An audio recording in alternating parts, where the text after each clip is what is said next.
pretty tough act to follow. Thank you.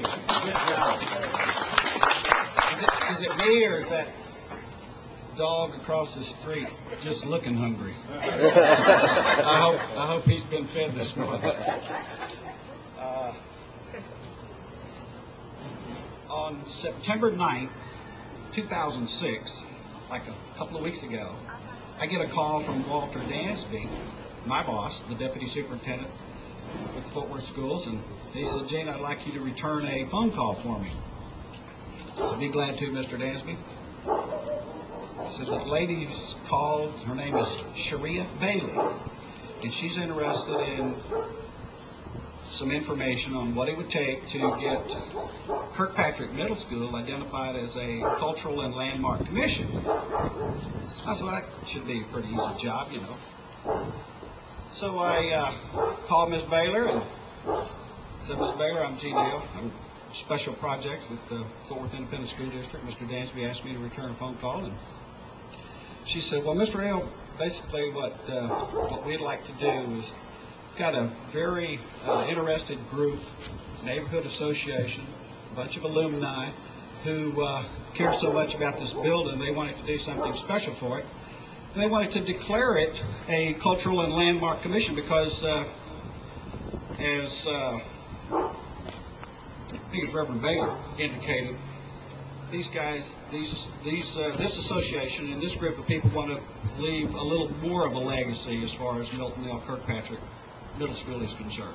So I said, "Well, Ms. Baylor, I've got a file on what it takes to declare buildings, cultural and landmark commissions, sanctioned facilities, and so I'll send that to you." So I sent that to her and got the mail. She opened it up, read it, and called me right back. Says, "Okay, where do we go from here?"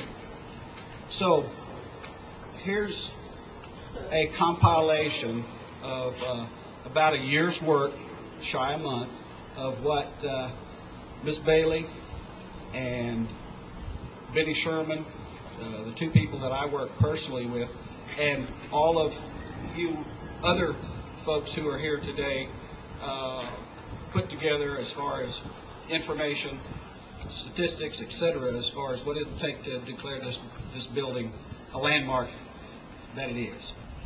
So what I'd like to do is just read you a couple of things on what the criteria for designation that allowed Kirkpatrick to become a historical and cultural landmark. I need to tell you that, Sharia, where are you? We probably had a couple of conversations in addition to the first couple, and then we went to I don't know how many meetings with you and I and Mr. Sherman, and a number of communiques, and I have every note that or phone call that Ms. Baylor sent me, and so you need to know that she, in my opinion,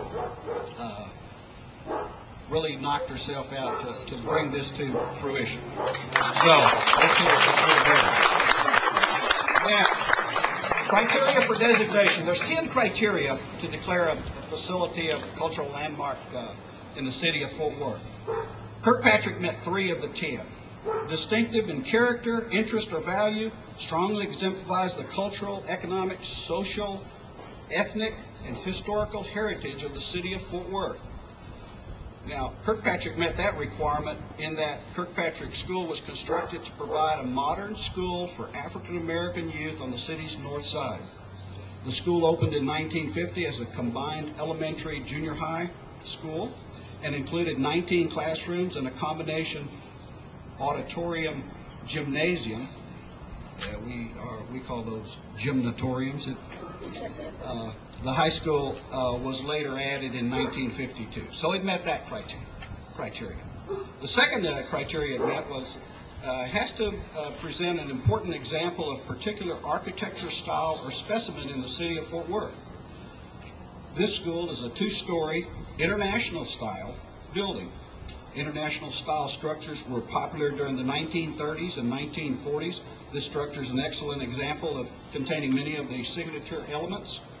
It has the L-shaped, it's flat roofed, and it's constructed of yellow brick with irregular course lines, and irregular coarse sandstone around the entrance. The building is asymmetrical in design and simple in detail. The third criteria that Kirkpatrick met was it's identified with a person who significantly contributed to the culture and development of the city of Fort Worth and the Fort Worth Independent School District. Kirkpatrick is named after Milton L. Kirkpatrick, 1916 to 1949, an African-American teacher who began his career at the old Clinton Avenue Elementary School. He would later become vice president of I Am Terrell. There's a whole bunch of other things that I could say about this facility and people surrounding it. But I think the word legacy pops out into my mind, and I've heard that mentioned a couple of times this morning already. And the people who are here today, the message that they bring and the interest that they show in this facility tells me that Milton L. Kirkpatrick Middle School is going to be here for a long time, because you're going to ensure that it stays. So,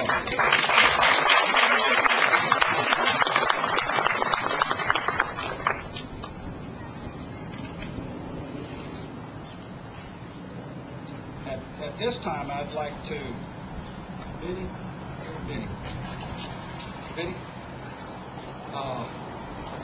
I received a memorandum from the City of Fort Worth Planning Department, from the Preservation Planner, Liz Casso, and it is dated March 12, 2007.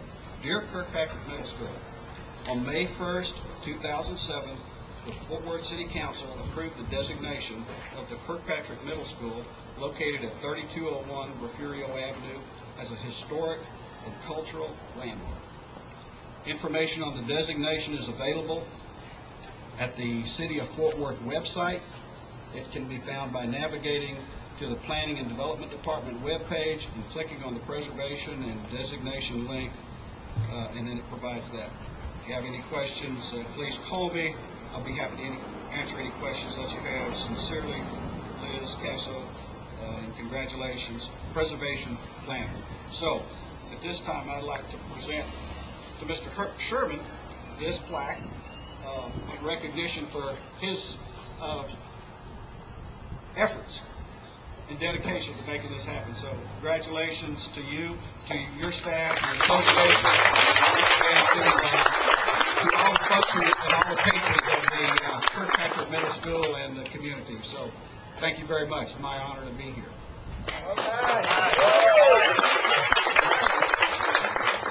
I have a real short speech. I just want to thank each and every one of you for coming out today.